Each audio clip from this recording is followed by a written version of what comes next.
So, welcome to Jumbo IS and welcome to our lecture series called Daily MCQ Practice. In this lecture series, we cover a particular day's current affairs through a set of 4 to 5 MCQs. Okay, purpose is very simple. We want you to revise your current affairs and we also want you to get the much needed MCQ practice from current affairs. Not just subjects like polity, geography, history, you need to get ample MCQ practice from current affairs as well, because current affairs form a very important portion of your prelims examination. 40 to 50 MCQs are directly or indirectly related to current affairs, so therefore you cannot ignore current affairs MCQ practice. Now, these 4 to 5 MCQs might seem like little effort right now, but if you follow this lecture series regularly and make it a daily habit of yours, then these 4 to 5 MCQs would add up to more than 1200 MCQs. More than 1200. And more than 1200 are more than enough as far as current affairs are concerned. Okay, so if you really want to feel confident about your current affairs portion while appearing for your prelims exam, make sure you make this lecture series a part of your daily routine. Make it a daily habit of yours. All right, one small announcement. Today's lecture would contain 3 MCQs. Though all our lectures contain at least 4 MCQs or 5 MCQs, but today's lecture would contain 3 MCQs because 25th November was not that heavy a day as far as current affairs are concerned. Not many current affairs were there. So therefore, we'll be covering only 3 MCQs. All right. So let's start discussing those 3 MCQs, starting with question number 1, which is, consider the following statements regarding plastic pollution.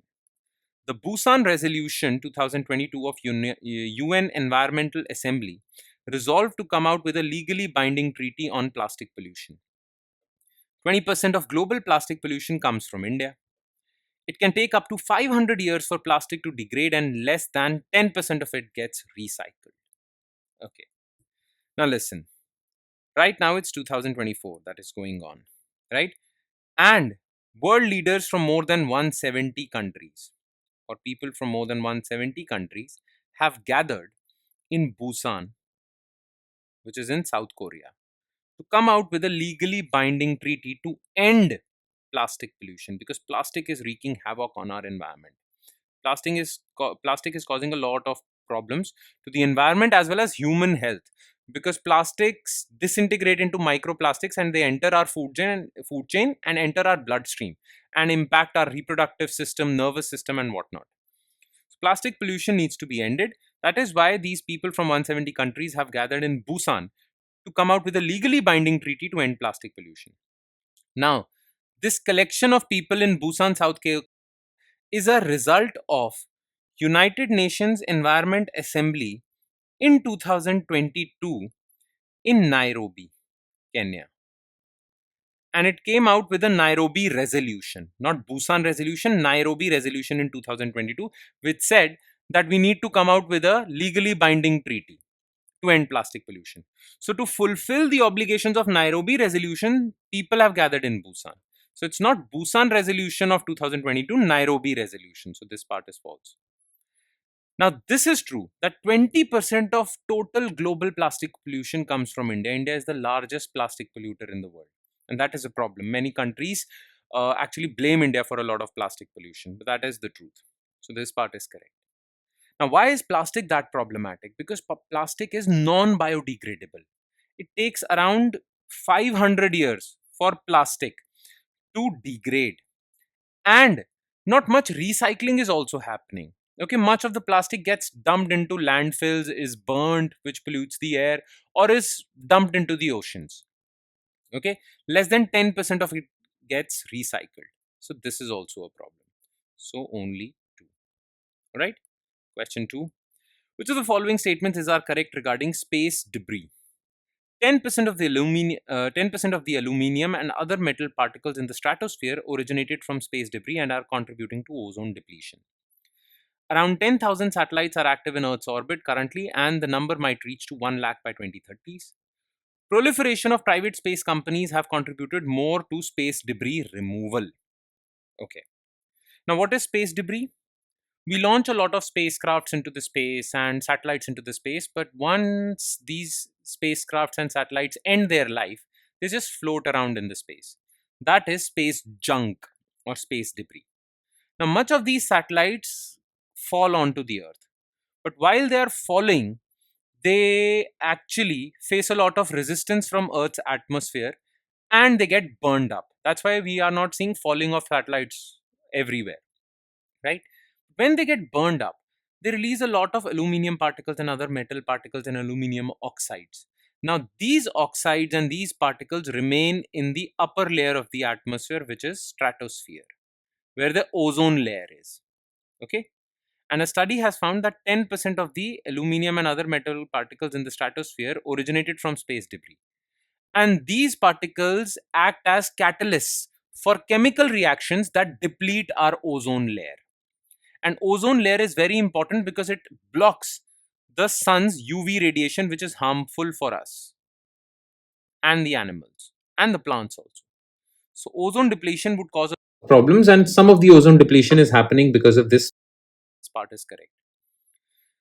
Now, currently, the news is bad because there are around 10,000 active satellites in Earth's orbit, and this number will increase to 1 lakh by 2030s because Elon Musk and many other space companies are launching satellites for satellite based internet.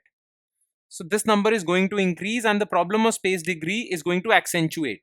So, this is also correct. Now, proliferation of private space companies have contributed more to space debris removal. No, in fact, the coming of private space companies have increased the problem of space debris. Not space debris removal, it has increased the problem of space debris. So this is false. And last, consider the following statements regarding municipal corporations. MCs are heavily dependent on grants from state and central governments for their funding. India's first ever municipal bond was issued by Bangalore Municipal Corporation in 1997. Majority of municipal corporations in India have issued municipal bonds at least once. Now, look, it is said that India's GDP, 60% of India's GDP comes from urban areas. But these urban areas are governed by municipal corporations. And municipal corporations are most of the time short of funds. Okay, they do not generate enough of their own tax revenue, own fees, own money, right? And they are dependent on the grants from state and central government, which reduces their financial autonomy also because they have to do what the state and central government say because they are dependent on them. This statement is correct. Now, to solve that problem, municipal corporations, some good municipal corporations actually issued their own bonds. Bonds means a borrowing instrument. Okay, they issued their own bonds to borrow money. The first ever municipal corporation that issued its own municipal bond was Bangalore Municipal Corporation. Then it was followed by Ahmedabad and Nashik also. That was in 1997. That's also correct. Now, from 1997, now we are sitting in 2024. Majority of municipal corporations have issued their municipal bonds. That is not true at all. Very few municipal corporations issue their own municipal bonds, and most of them are dependent on central and state governments for grants only. This is a problem. Okay, so 1 and 2. And with that, we conclude this short and sweet lecture. Thank you so much for watching, everyone. And I'm sure it has added value to your preparation. It would add more value if you revise this lecture also.